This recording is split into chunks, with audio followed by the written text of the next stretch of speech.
Hi, and now for something completely different than what I've been doing. I'm going to start making sewing videos of things that I'm sewing. So I guess like tag along videos of my projects? Don't really know what to call these. But anyway, skipping right along because this video's already long enough. I found out that they made Emma again, which is a Jane Austen adaptation, if you don't know. And I really like Jane Austen adaptation. Now, Emma's not my favorite one. I probably put it lower on the list, but I still like it. I still think it's pretty amusing. So I thought, hey, why not wear something appropriate to the movies by making a Regency dress-ish. I took inspiration from these dresses, which I always thought would be actually pretty comfy to wear, and I want one too. Hold on a second.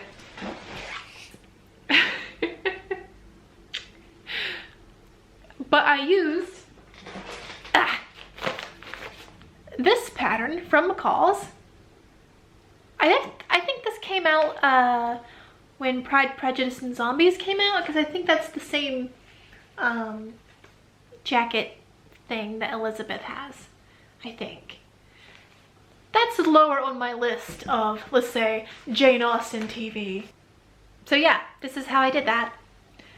And I also made a bonnet, which I made up as I was making it, because I have short hair and I can't really do a Regency hair.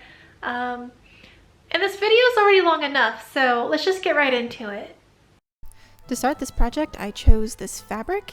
It's a green linen look fabric, so it's like 50% linen, 50% rayon, and I chose it because it was the biggest piece of fabric I had and I was not going out and spending money on it. I then laid out the pattern pieces. I typically would cut these out separately from the tissue paper instead of cutting into the actual tissue paper, and the reason I did this was because I'm lazy and I decided to not do that extra step. Sometimes it's as simple as that. Once all the pieces were cut out, I then started on the darts on the bodice. I lined up the little wedgie shape and pinned from top to bottom and then in the middle. It makes more sense looking at it than it does me telling you about it. Trust me, it's not hard. But I also did this for the lining, so this is me sewing it. Boo boo boo boo boo boo, sewing those darts, get those darts in there. The next step is to recruit a cat to roll around on your table and get hair all over everything. But I didn't kick her off because look at how cute she is. Plus the hair makes it seem a little more homemade. She's helping.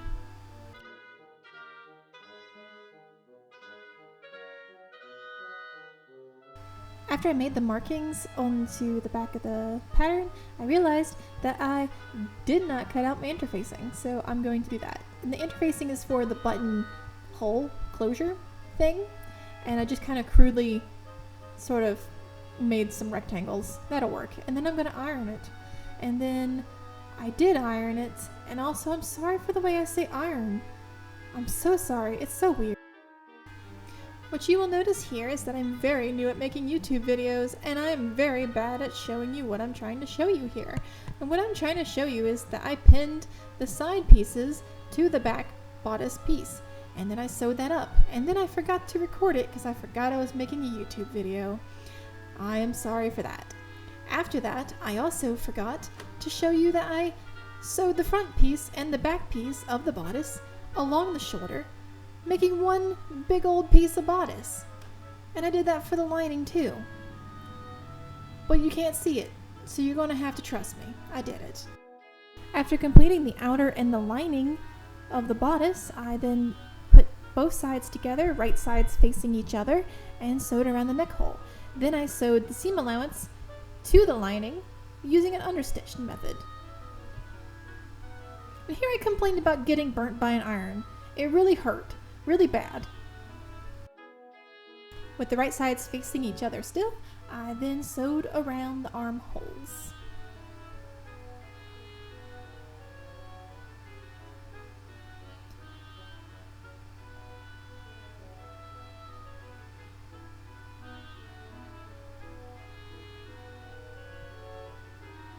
Then I clipped it and tried to turn it inside out, which is actually kind of difficult because the straps are kind of thin and there was a lot of bulk.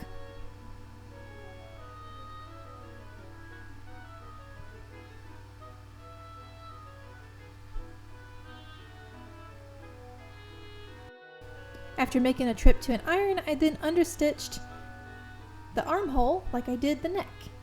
But I couldn't go as far as I needed to go up the strap, so we just went as far as I could go. And then we sewed the sides together. And by we, I mean the royal we, I guess. Maybe I'm a princess, who knows.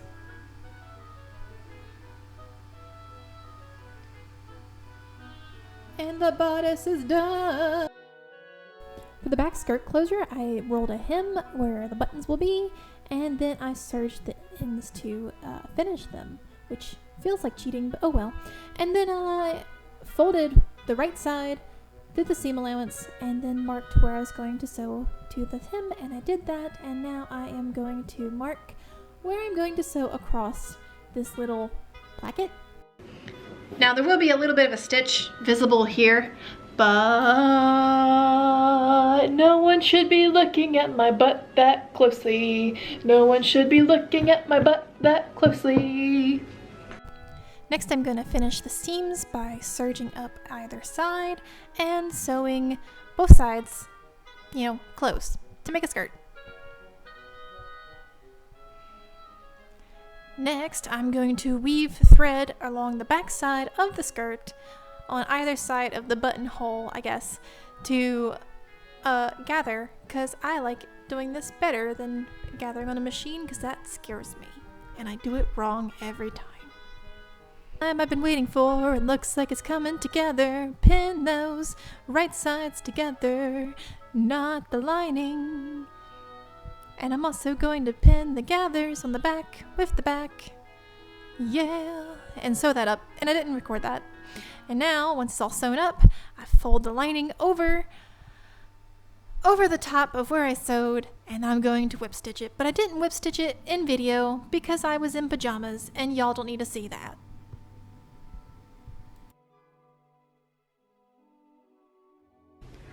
Okay, we are mostly put together. I'm going to put buttons on next. Down here, I was going to put some snaps, but my snap thingy is broke, so I'm going to, I guess, use smaller buttons that I can hide and put them on this side, and then put buttonholes on this side so that you can't see my butt.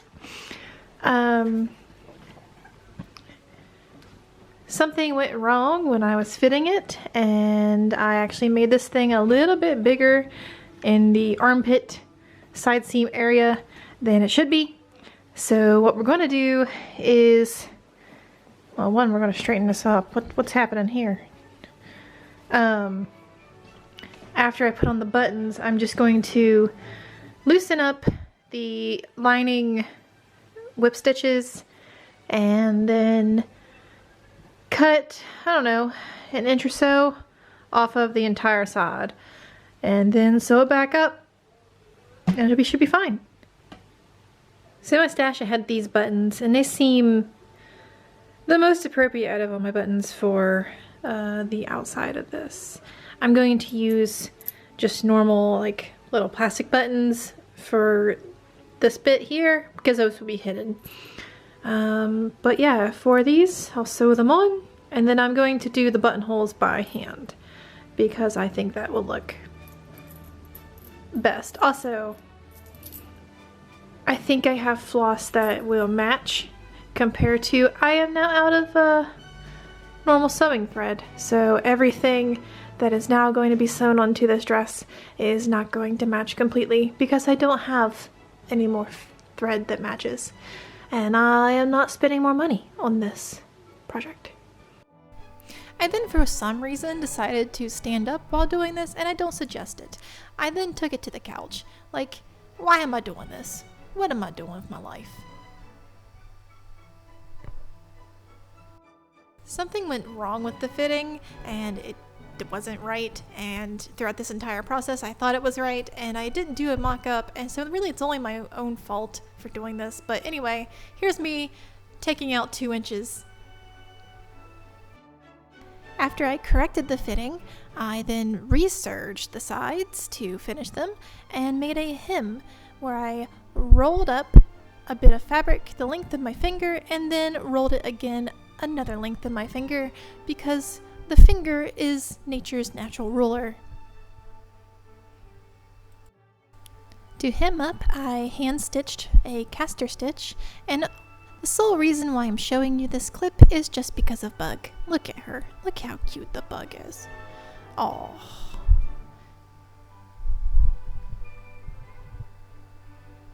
And this is the dress done. Woo! Now we need to make a hat to cover my very short hair. So what we're going to do is we're going to cut out a horseshoe shape using the diameter of my head. Yes. To make a horseshoe that will be the brim of the hat. I'm cutting this out of vinyl because I don't have buckram and I'm not spending money on this project.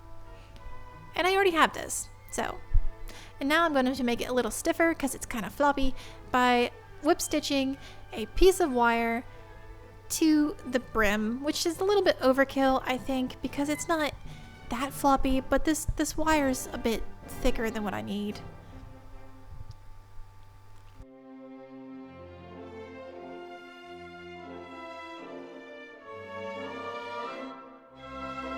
Now I'm going to cover the front of the hat with, I think, a bed sheet. I don't really know where this fabric is. And then we're going to pin it and trim. I'm in the way for most of this shot because, again, I don't know how to YouTube. But what I'm doing now is cutting ties for the hat and also making bias tape, which I will use around the hat trim brim thing.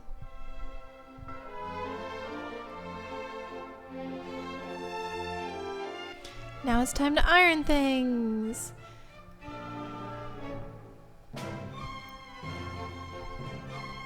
I have a piece of interfacing here that I'm going to iron down onto the outside fabric for the hat that matches my dress, and it really just kind of creates a sort of barrier against that wire so that you can't really see the wire. I'm gonna cut it out and then attach it right side up to the weird hat thing we made before. Now we're going to make bias tape, and I love this thing so much. Look at this. Just gonna put it through, put the iron on, and boom, bias tape. Yes. Nice. I'm going to pin the bias tape around the top bit of the hat, and I'm going to pin as good as I can, removing some pins, and after it's all pinned together, I'm going to stitch it along the top of the hat. And this is what I mean by sewing it around the brim. And look, there's my shoulder. Hooray. So then I'm going to flip it and whip stitch it down onto the white bit. Not going through the entire thing. The inside of the horseshoe is done basically the same way, as you will see. See, it's pinned, it'll be sewn, it'll be flipped, and it'll be whipped. And here we have increasingly poor lighting and a really bad iron burn. And I made these ties that will go on the end of the hat, and I gotta flip them inside out first though, using a knitting needle. Now we press them, making sure that point is pointy. I'm going to turn a little bit inside and then ram the tie onto the end of our horseshoe, and then whip stitch that down.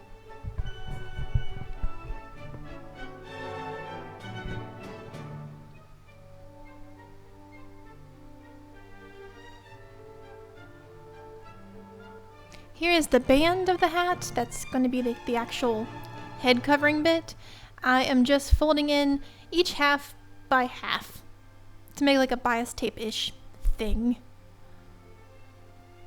And then pressing it. And through all this ironing, I was scared because burns hurt. I didn't measure this or record it for some reason, but I made a big tube of the green fabric that is much, much bigger. I would say 3 times bigger than what I need it to be. That may be a little bigger than for what my purposes are, but I took and gathered down one edge of it and pinned it along one of the sides of our rim, just smoothing over the gathers to make a nice even gathering. And then I sewed that in, flipped out the other side that will now face the wrong side, and whip stitched that in, carefully plucking the fabric underneath so that it doesn't really show. Now I whip stitch the tube that I just made to the brim from the end of the horseshoe to the end of the horseshoe. What I had to do now was I serged the end of the hat because it was a bit too baggy, so I shortened it up and went in with a thread and gathered everything by hand to make a puckering pucker at the end of the hat.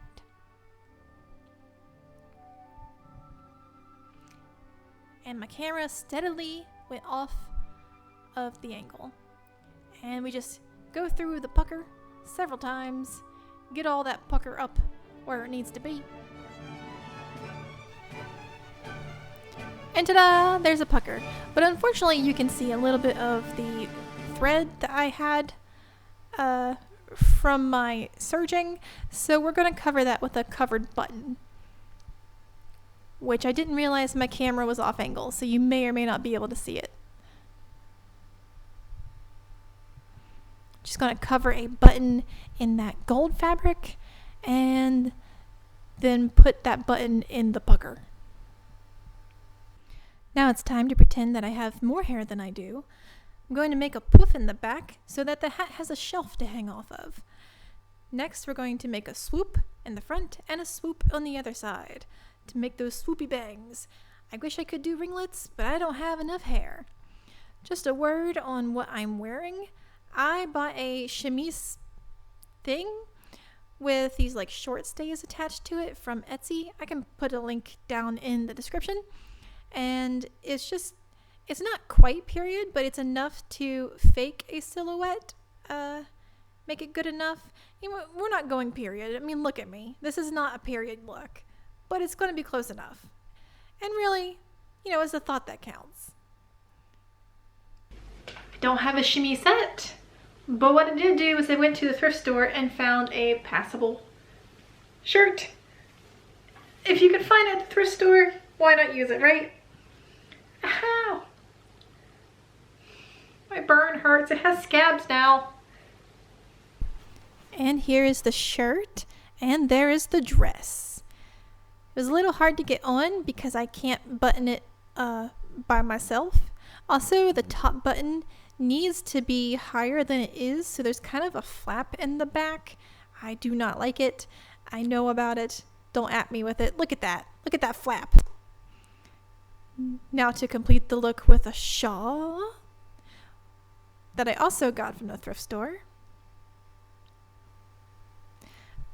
I'm almost ready now to go outside and try to take some pictures or some footage. But first, we need to dance with the cat. And here she is, the cat who does not want to dance. Okay, now it's time to go outside. The neighborhood teens are out. This is gonna be weird.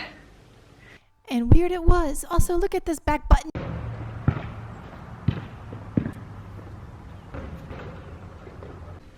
That was awkward.